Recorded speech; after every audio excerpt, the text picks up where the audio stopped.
दोस्तों, आज की कहानी है मम्मी। इसमें छोटी भाभी का क्या दोष। दोस्तों, कहानी शुरू करने से पहले अगर आपने चैनल को सब्सक्राइब नहीं किया हो तो कर लीजिए ताकि आपके पास पहुंच सके हर नया वीडियो। अरे लाडो, बधाई हो, तुम्हारी बड़ी भाभी ने फिर से बेटे को जन्म दिया है। कस्तूरी फोन पर हुलसते ही मयूरी से बोली। अरे वाह मम्मी, मम्मी अब तो छोटी भाभी का भी समय नजदीक आ रहा है।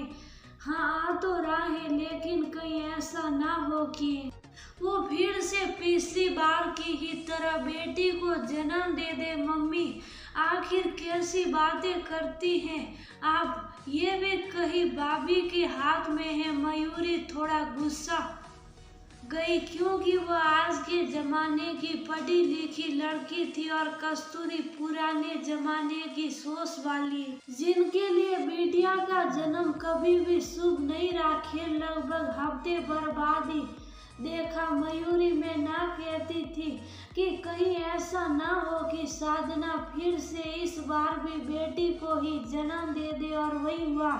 फिर से एक और लड़की का बोझ इस परिवार के कंधों पर बढ़ा दिया। इसके तो लक्षण बिल्कुल अपनी मम्मी पर ही चले गए। साधना तो खुद ही 4 बहनें हैं और उसने 2-2 बेटियां भी पैदा करके डाल दी। पता नहीं क्या सोचकर राजू ने इससे शादी रचा ली। मेरा तो बिल्कुल भी मन नहीं था, लेकिन आजकल के बच्चे जिद्दी जो ठहरे। फोन पर ही कस्तूरी बुरा सा मुंह बनाकर बोली, मम्मी आखिर क्या हो गया है आपको। मैं कितनी बार आपको समझा चुकी हूँ कि इसमें भाभी का कोई भी कसूर नहीं है, लेकिन आप तो समझना ही नहीं चाहती। पोते की खबर आपने मुझको इतना उलझकर सुनाई और पोती में आपने मुंह बना दिया। चलिए अब रखिए फोन, में आती हूँ किसी दिन अपने नन्हे मुन्ने भतीजे भतीजी दोनों से ही मिलने। इतना कहकर मयूरी ने फोन रख दिया और इत्तेफाक से मयूरी दूसरे दिन ही आ गई। लेकिन उसने जब अपने मायके वालों का रवैया देखा तो उसको बहुत बुरा लगा। हर कोई बड़ी बहू नीता की देखभाल में जुटा पड़ा और साधना की तरफ कोई ध्यान ही नहीं दे रहा। नीता की तो खिलाई पिलाई मेवा मिर्ची से हो रही, वहीं साधना को सिर्फ दोनों समय खाना ही दिया जाता। यहाँ तक कि नीता के बेड के पास हरीरा पंजरी का डिब्बा भी रखा और साधना के लिए कुछ खास नहीं, और तो और सबके सब मिलकर साधना को दूसरी बेटी को जन्म देने के लिए डोसी भी मान रहे। दादी पापा मम्मी, यहाँ तक कि साधना का पति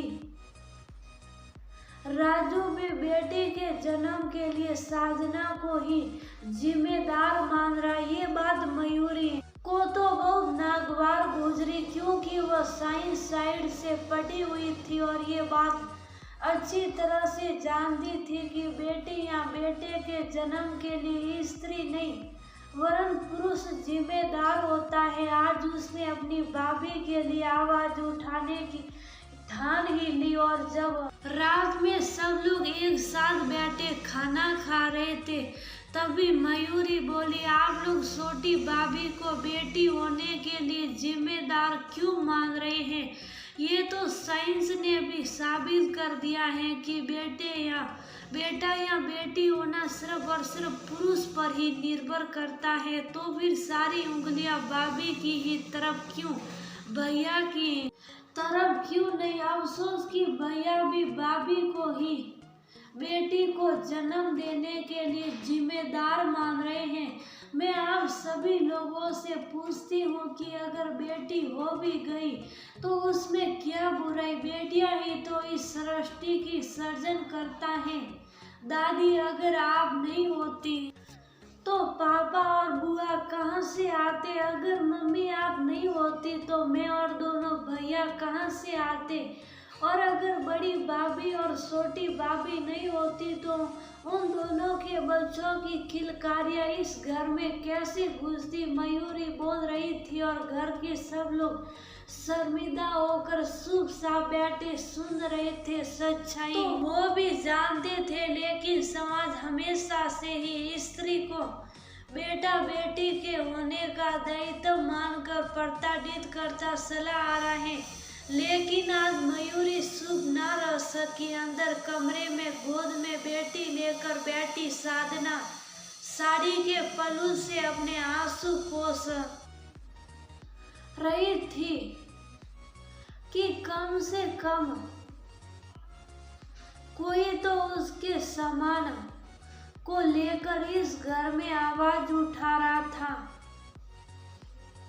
बिल्कुल सही कह रही है मयूरी, लेकिन आज के बाद बहू को कोई भी उल्टी सीधी नहीं सुनाएगा। मेरी भी तो मती मारी जाती है, एक स्त्री होकर भी एक स्त्री का दर्द ना समझ सकी। मयूरी बेटा, मैं अभी छोटी बहू से अपने कर्तव्य के लिए क्षमा मांगती हूँ और संकल्प लेती हूँ कि छोटी बहू की भी उतनी ही अच्छी तरह से देखभाल करूंगी जैसे कि बड़ी बहू की।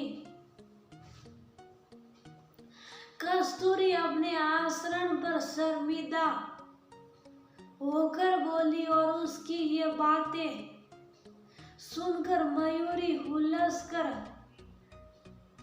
अपनी मम्मी के गले लग गई।